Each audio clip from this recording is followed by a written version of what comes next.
Hello and welcome back to another episode of Popular Philosophy. In the previous weeks, we've been really exploring this idea of modernity, and we're going to continue that, and with the same two figures that we've been discussing for the last 3 weeks. So, in the first 2 weeks, we really gave an account of Adorno and Horkheimer, their problems with enlightenment, Adorno's solutions with negative dialectics, or what seemed to be solutions.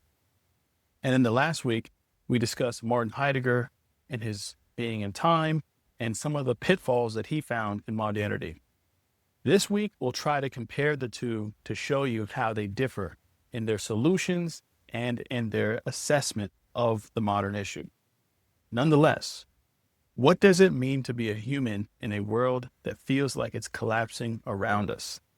Two of the most important philosophers of the 20th century, those being Theodor Adorno and Martin Heidegger, gave radically different answers to that question.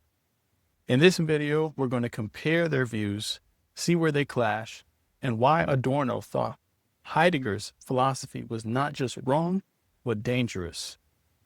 So first part, the shared problem, modernity in crisis. Both Adorno and Heidegger saw that something had gone wrong in the modern world. Heidegger said the problem was that human beings had forgotten the question of being. We're so caught up in technology, efficiency, and everyday busyness that we no longer ask what it means to exist at all, the category of being. Then for Adorno, meanwhile, he believed that the problem was that reason itself had become corrupted, or that it had a duality to it, and it's twisted into a tool of domination, control, and profit. For him, the Enlightenment project had collapsed into something oppressive. So both saw the world in crisis, but they diagnosed the disease in very different ways. So here's the second part. Heidegger's solution, authenticity and being. Heidegger's idea, we can recover authenticity by confronting our own finitude, our mortality, our being toward death, keeping in mind that we are going to die, and that's how we have an authentic existence. For Heidegger, philosophy wasn't about abstract systems, but about reawakening a sense of wonder at the existence itself. So this led Heidegger to generate a critique of technology, not just gadgets, but the way technology reduces the world and people to resources, things to be used up. And that was the focus of last week's video. So here's a simple example. Think of how you see forests, not as places of mystery, but as timber to be processed.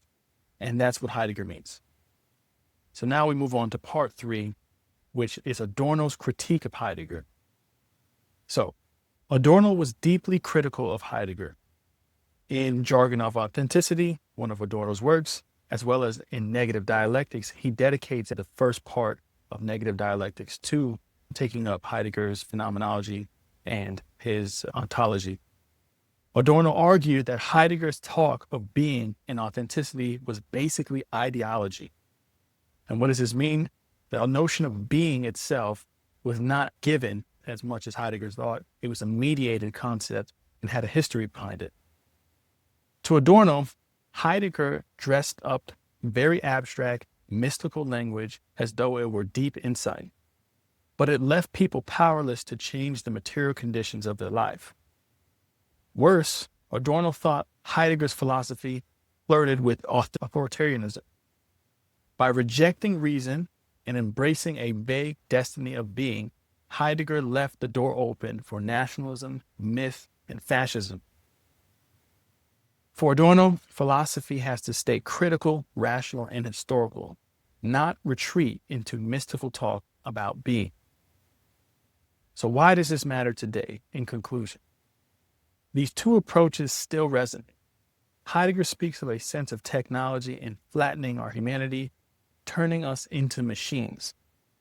Adorno speaks of a sense of power, ideology, and capitalism distort even the very ways of thinking.